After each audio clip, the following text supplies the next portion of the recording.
Hello and welcome to RL centre. RL centre में आपका स्वागत है। तो पावर सिस्टम के लिए भाई ये क्वेश्चंस हमने डिज़ाइन किए हैं और क्वेश्चन नंबर 1 देखते हैं।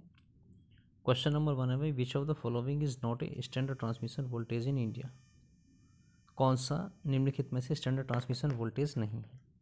ट्रांसमिशन मतलब होता है भाई संचरण, संचरण वोल्टेज नहीं है ना। जो स्टैंडर्ड ट्रांसमिशन, देखिए हम स्टैंडर्ड ट्रांसमिशन वोल्टेज आपको लिखवाई देते हैं कौन कौन से हैं इन इंडिया में, ठीक है।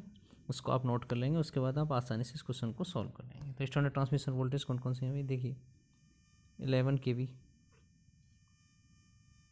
11 kV स्टैंडर्ड ट्रांसमिशन वोल्टेज है। 33 kV है, 66 kV है, 132 kV, 220 kV, 400 kV और 765 kV। ये क्या है, स्टैंडर्ड ट्रांसमिशन वोल्टेज है इंडिया में, है ना। तो हमसे क्वेश्चन पूछा है which of the following is not a standard transmission voltage, कौन सा नहीं है। देखिए 33 kV ऑप्शन ए, बी है 66, सी 99 और डी है 220 kV। तो A 33 kV standard transmission voltage है, बी 66 भी स्टैंडर्ड ट्रांसमिशन वोल्टेज है, C 99 kV is not a standard transmission voltage, so it is the correct answer. 220 kV भी स्टैंडर्ड ट्रांसमिशन वोल्टेज है, तो option C is the correct हो, ठीक है। तो इसको आप नोट कर लेना। Next question, question number 2, voltage used in secondary transmission. देखिए प्राइमरी ट्रांसमिशन वोल्टेज और सेकेंडरी ट्रांसमिशन, हमसे पूछा सेकेंड ट्रांसमिशन में कितना वोल्टेज हम यूज़ करते हैं। देखिए भाई प्राइमरी ट्रांसमिशन जो वोल्टेज होते हैं उसको आप लिख लीजिए, ये होता है 220 kV, 400 kV और 765 kV। ये रेंज होती है 220 kV से 765 kV। और सेकेंडरी ट्रांसमिशन जो वोल्टेज है उसकी जो रेंज 33 kV, 66 kV और 132 kV, ये होते हैं भाई सेकेंडरी ट्रांसमिशन वोल्टेज। क्वेश्चन पूछा हमसे voltage used in secondary transmission, तो सेकेंडरी ट्रांसमिशन में कौन सा वोल्टेज यूज़ करते हैं भाई, 33, 66, 132। तो option D is the correct answer, ठीक है। Next question number 3, UPPCL JE में आया हुआ 2016, voltage used in primary distribution. देखिए भाई अकॉर्डिंग टू वोल्टेज के आधार पर हमने डिस्ट्रीब्यूशन को, जो वितरण होता है इलेक्ट्रिसिटी का, जहाँ पर हम इलेक्ट्रिसिटी को डिस्ट्रीब्यूट करते हैं, 3 पार्ट में डिवाइड किया है। एक होता है प्राइमरी डिस्ट्रीब्यूशन, एक होता है सेकेंडरी डिस्ट्रीब्यूशन और थर्ड वन है टर्सरी डिस्ट्रीब्यूशन। प्राइमरी डिस्ट्रीब्यूशन में जो हम वोल्टेज यूज़ करते हैं वो 33 kV एंड अबोव, इससे ज़्यादा। सेकेंडरी डिस्ट्रीब्यूशन जो वोल्टेज है वो यूज़ करते हैं हम 11 kV, 6.6 kV और 3.3 kV। ये हम सेकेंड डिस्ट्रीब्यूशन में ये वोल्टेज यूज़ करते हैं। और टर्सरी डिस्ट्रीब्यूशन है, इसमें 415 वोल्ट 3 फेस, ये होता है 415 वोल्ट 3 फेस। ये 3 फेस 4 वायर सप्लाई होती है, जनरली आपने देखा होगा इसको, 3 फेस 4 वायर, 4 वायर होते हैं 3 फेस सप्लाई। ये यूनिवर्सल यूज़ किया जाता है इसको डिस्ट्रीब्यूशन पर्पज़ के लिए throughout the world, 3 phase 4 wire supply को। अब क्वेश्चन पूछा हमसे voltage used in primary distribution. देखिए ऑप्शन ए है 11 kV, 11 kV तो सेकेंड डिस्ट्रीब्यूशन वोल्टेज है, it is not the primary distribution voltage. B है 415 3 फेस, ये किसका है भाई, ये टर्सरी डिस्ट्रीब्यूशन का वोल्टेज है। सी 33 kV, 33 क्या है, प्राइमरी डिस्ट्रीब्यूशन वोल्टेज, तो 33 kV is the correct answer. D है 6.6 kV, 6.6 kV किस में है, सेकेंडरी डिस्ट्रीब्यूशन में, ठीक है। तो इसको आप नोट कर लेंगे, इससे रिलेटेड अगर कोई भी क्वेश्चन एग्जाम में आता है तो उसको आप आसानी से सॉल्व कर दें। Next question number 4, question number 4 है भाई the advantage of transmitting power at high voltages. अगर हम पावर को हाई वोल्टेज पर ट्रांसफ़र करें तो उससे क्या क्या एडवांटेज होंगे। देखिए भाई पावर क्या होता है, पावर होती है P/VI cos फाई। अगर हम पार्टिकुलर पावर और एक particular cos phi power factor के लिए VI कितना हो जाएगा भाई, कांस्टेंट, VI कांस्टेंट हो जाएगा, तो I कितना हो जाएगा, इन्वर्सली प्रोपोर्शनल टू 1/V, ठीक है। अब क्वेश्चन है हमारा the advantage of transmitting power at high voltage. High voltage ये वी हाई है, तो आई की वैल्यू क्या हो जाएगी, आई की वैल्यू कम होगी। देखिए ये आई और वी क्या है, इन्वर्सली प्रोपोर्शनल है। अगर इस पैरामीटर को वी को हम बढ़ाएंगे तो आई क्या हो जाएगा, डिक्रीज हो जाएगा। पहला ऑप्शन है भाई the magnitude of current will be small, correct है भाई, ठीक है। सेकंड है पावर लॉस। पावर लॉस क्या होते हैं भाई, पावर लॉस होते हैं पी एल, ये होते हैं आई स्क्वायर इंटू आर। जब आई की वैल्यू कम होगी तो ओवरऑल पावर लॉस क्या हो जाएंगे, ये भी कम हो जाएंगे, तो power loss will be less, ये भी ऑप्शन करेक्ट है। सी है it will reduce the voltage drop in the line, voltage drop in the line impedance. तो वोल्टेज ड्रॉप कितना होता है भाई, वोल्टेज ड्रॉप होता है I into Z. Z impedance of the transmission line है, आई करंट। जब आई की वैल्यू घट रही है हाई वोल्टेज पे, देखिए यहाँ पे हमने बताया था वी बढ़ने पर आई की वैल्यू घटेगी, तो ये वोल्टेज ड्रॉप क्या हो जाएगा ओवरऑल, ये भी घट जाएगा, ये भी करेक्ट है। दैट मीन्स हम कह सकते हैं all the option are correct, ठीक है। तो D is the correct answer, ठीक है भाई, इसको आप नोट कर लीजिए। नेक्स्ट क्वेश्चन नंबर 5, ये एसएससी जी 2018 में पूछा गया था क्वेश्चन। क्वेश्चन है भाई it is economical to transmit electricity at a, मतलब इलेक्ट्रिसिटी को हम किस वोल्टेज पे, हाई वोल्टेज पे। पहला ऑप्शन है वेरी हाई वोल्टेज, बी है वेरी लो वोल्टेज, सी है very high current, D none of these. तो क्वेश्चन में हमने पूछा है कि इलेक्ट्रिसिटी को हम हाई वोल्टेज पर ट्रांसफ़र करें या कम वोल्टेज पर ट्रांसफ़र करें या हाई करंट पर ट्रांसफ़र करें ताकि वो कम खर्चीली हो।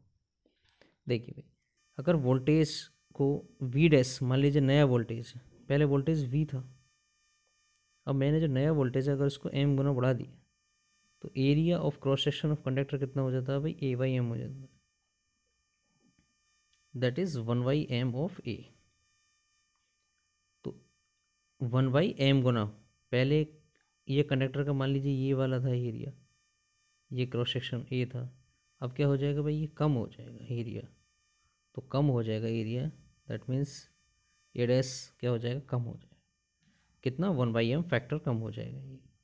तो इससे क्या होगा, हमारा जो कंडक्टर जो मटेरियल्स है, जो हमने चालक तार बनाया है पावर को ट्रांसफ़र करने के लिए एक स्थान से दूसरे स्थान पर, तो वो कम पदार्थ का बनेगा, कम पदार्थ का बनेगा तो वो कम खर्चीला होगा, कम पैसे लगेंगे उसमें। तो इसीलिए क्या होगा भाई, अगर हम वोल्टेज को एम गुना बढ़ा देते हैं तो हमारा जो एरिया होता है वो 1/m फैक्टर घट जाता है। इसीलिए हाई वोल्टेज पर हम क्या करते हैं, पावर को ट्रांसफ़र करते हैं, ठीक है। और भी एडवांटेज हैं इसके, हाई वोल्टेज पर पावर को ट्रांसफ़र करने के ज़्यादा पावर ट्रांसफ़र होती है, लॉसेस कम होते हैं, एफिशिएंसी बेटर होती है, वोल्टेज रेगुलेशन बेटर होता है, ये डिस्कस करेंगे हम लेटर, ठीक है। Next question number 6, length of medium transmission line is. देखिए भाई जो ट्रांसमिशन लाइन है इसको हमने according to physical length of transmission line 3 part में डिवाइड किया है। एक होता है short transmission line STL, second है medium transmission line MTL, third है लॉन्ग ट्रांसमिशन लाइन। तो शॉर्ट ट्रांसमिशन लाइन जो होती है भाई इसकी जो लेंथ होती है 80 किलोमीटर से कम, इसको हमने शॉर्ट ट्रांसमिशन लाइन में डाला। जो मीडियम ट्रांसमिशन लाइन होती है उसकी जो लेंथ होती है 80 से 240 किलोमीटर, इस रेंज में होती है, ठीक है। ये स्टैंडर्ड है, इसको आप नोट कर लेंगे। लॉन्ग ट्रांसमिशन लाइन ये L ग्रेटर देन 240 किलोमीटर। अब क्वेश्चन हमसे पूछा है length of medium transmission line is. तो मीडियम ट्रांसमिशन लाइन देखिए पहला ऑप्शन 10 to 15, ये किस में है भाई, लेस देन 80 किलोमीटर है ना, तो ये शॉर्ट ट्रांसमिशन लाइन, तो ये नहीं हो सकता ऑप्शन। ऑप्शन बी, अभी बी को छोड़ दीजिए, सी में देखिए 150 से 250 kilometre, 250 that means greater than 240 kilometre है, तो ये किस में आ गई, लॉन्ग में, ये भी नहीं है। मोर देन 250 किलोमीटर ये लॉन्ग ट्रांसमिशन लाइन है, ये भी नहीं, तो option B is the correct, 50 से 150, ठीक है। ये क्या जो है मीडियम ट्रांसमिशन लाइन। अब ये 50 है भाई, 80 से थोड़ा सा कम है लेकिन ये है इस रेंज में, तो इसको हम मीडियम ट्रांसमिशन लाइन में काउंट करेंगे, ठीक है। ये क्वेश्चन भाई आपसे 2 बार पूछा गया, 2015 में भी आया था, फिर 16 में भी पूछा गया। अक्सर देखिए इस टाइप के क्वेश्चन एग्जाम में पूछ लिए जाते हैं, तो इसको आप नोट कर लेंगे भाई, ठीक है। Short, medium and long transmission line, इसकी लेंथ कितनी होती है, लेस देन 80 शॉर्ट के लिए, 80 से 240 मीडियम के लिए, और ग्रेटर देन 240 किलोमीटर ये लॉन्ग ट्रांसमिशन लाइन, ठीक है। ठीक है। अब इससे रिलेटेड कोई भी क्वेश्चन एग्जाम में पूछा जाएगा तो आप उसको आसानी से सॉल्व कर देंगे। Next question number 7, in high voltage transmission line the top most conductor is. देखिए भाई, ये आपने टावर, ये टावर है,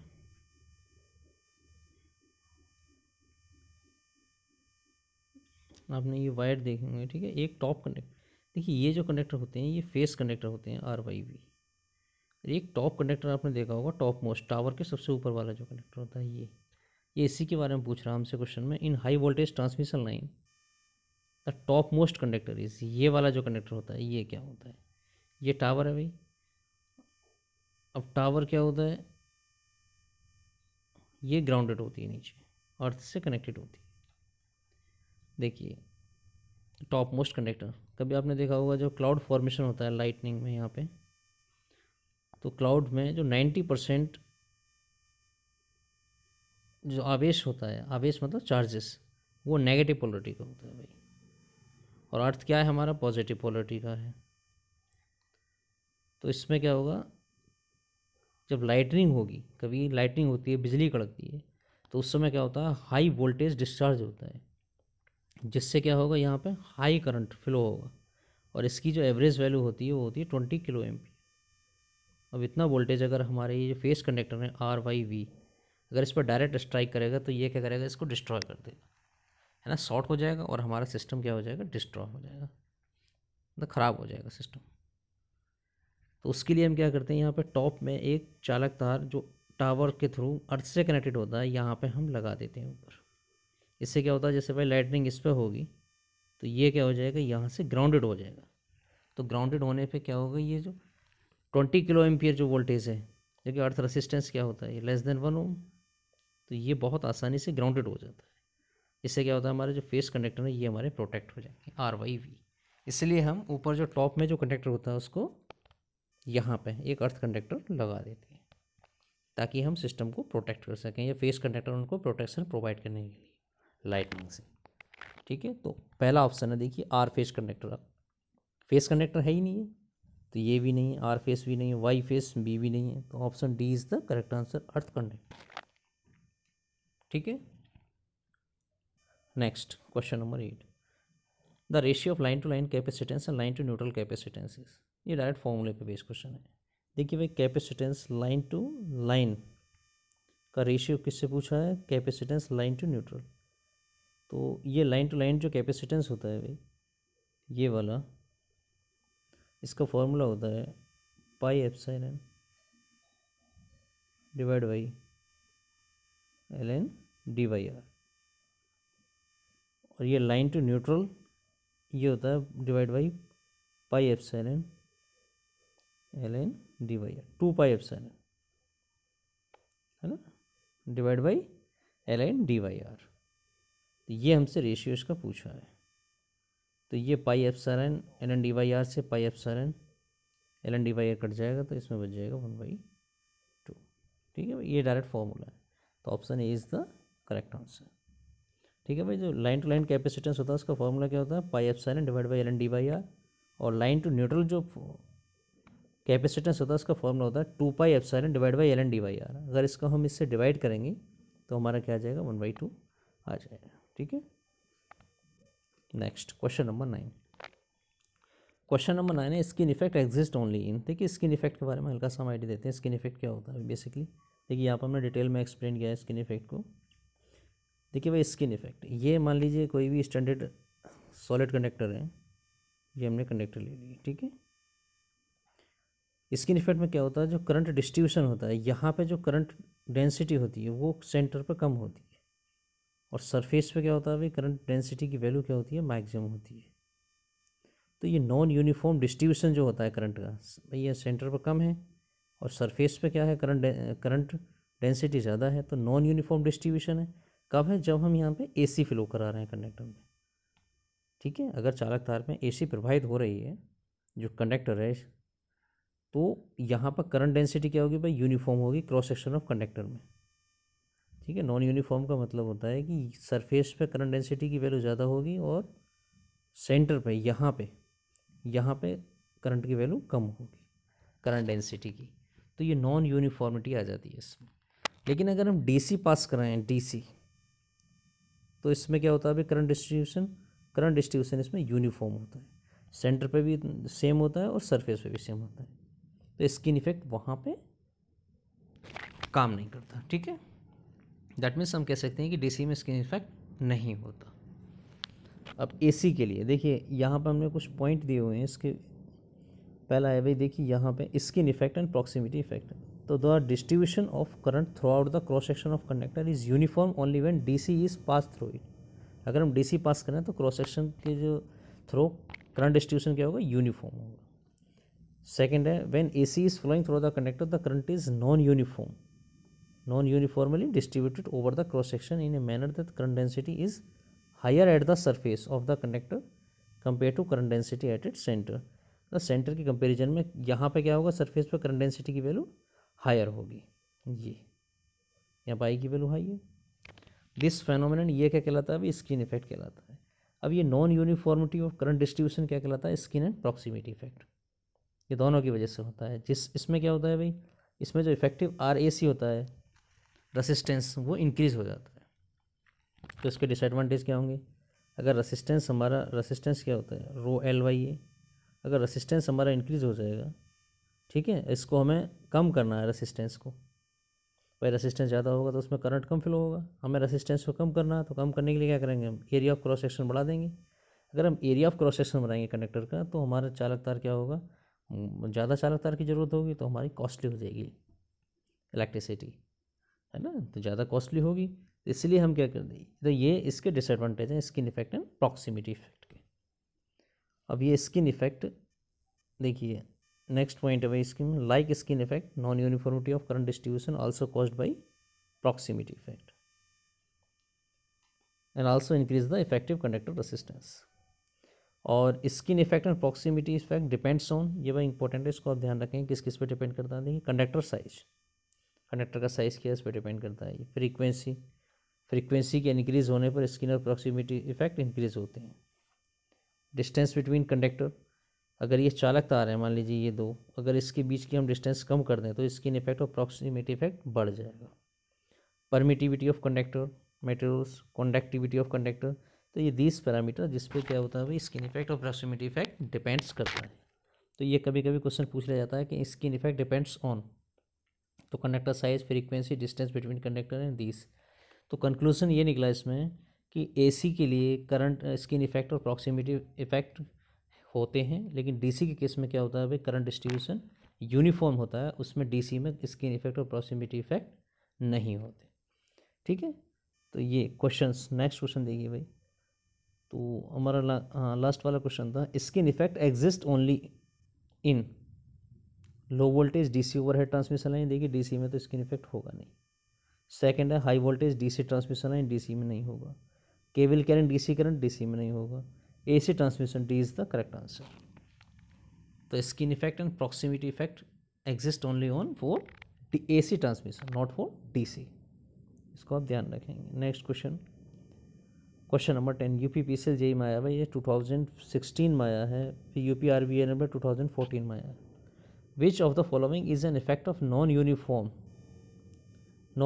current distribution in a conductor. Non uniform of current distribution किसकी वजह से होता है भाई, ये देखिए फर्नाटी इफेक्ट। फर्नाटी इफेक्ट क्या होता है, V R greater than V S हो जाता है, इसमें रिसीविंग एंड सेंडिंग एंड से ज़्यादा हो जाता है नो लोड कंडीशन में। इसको लेटर हम डिस्कस करेंगे। स्किन इफेक्ट की वजह से होता है नॉन यूनिफॉर्मिटी, स्किन और प्रॉक्सिमिटी इफेक्ट। तो option D is the correct answer. दोनों की वजह से क्या होता है, non uniform current distribution of current. When, कब, जब AC flowing through the conductor, जब एसी हम पास करा रहे हैं कंडक्टर से। डीसी में क्या होता है भाई, स्किन इफेक्ट और प्रॉक्सिमिटी इफेक्ट नहीं होता। ठीक है, okay, thanks for watching, thank you.